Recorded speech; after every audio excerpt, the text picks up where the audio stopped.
Hello, I am Mrs. Horne, and I am here to read you a story. The one I'm going to be reading to you is The Day You Begin by Jacqueline Woodson.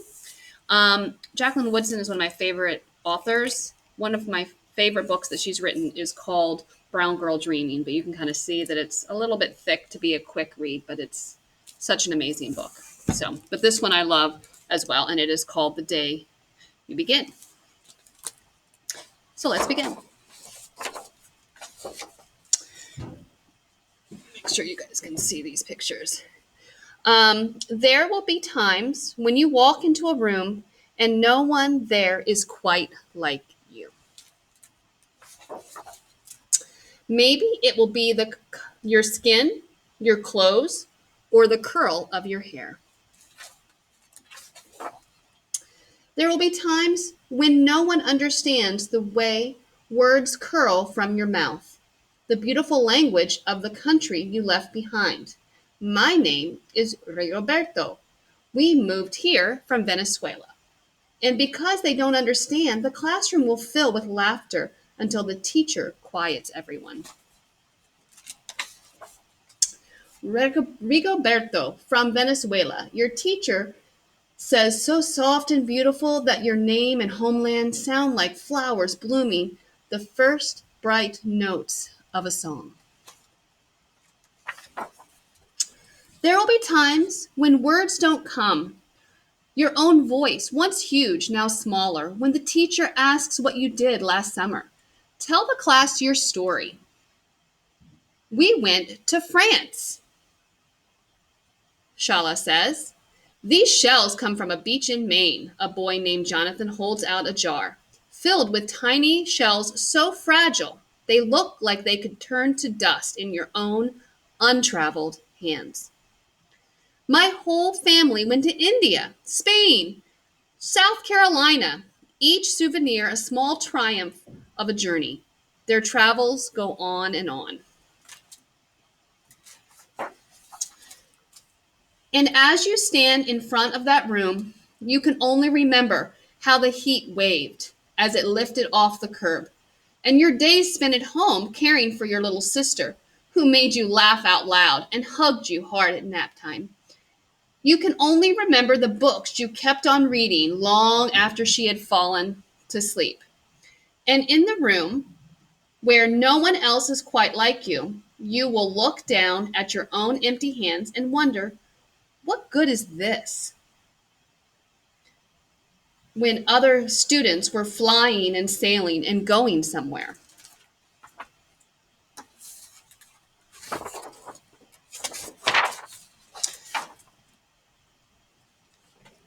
There will be times when the lunch your mother packed for you is too strange or too unfamiliar for others to love as you do. When even your own friend, Naja, will wrinkle her nose and say, "What's in there anyway?" And you'll wonder how she can't see the rice beneath the meat and kimchi.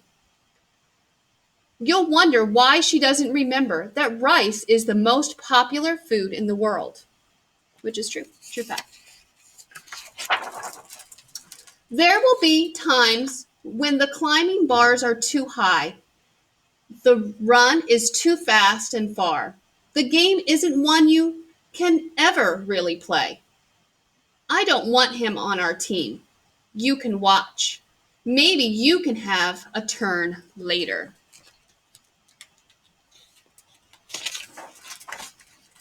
There will be times when the world feels like a place that you're standing all the way outside of. And all that stands beside you is your own brave self, steady as steel and ready, even though you don't yet know what you're ready for. There will be times when you walk into a room and no one there is quite like you until the day you begin. You share your stories. My name is Angelina, and I spent my whole summer with my little sister. You tell the class, your voice stronger than it was a minute ago, reading books and telling stories, and even though we were right on our block, it was like we could go everywhere. Your name is like my sister's, Rigoberto says. Her name is Angelina, too.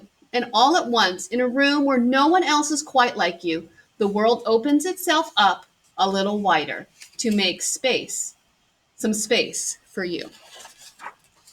This is the day you begin to find the places inside your laughter and your lunches, your books, your travel, and your stories, where every new friend has something a little like you and something else so fabulously not quite like you at all.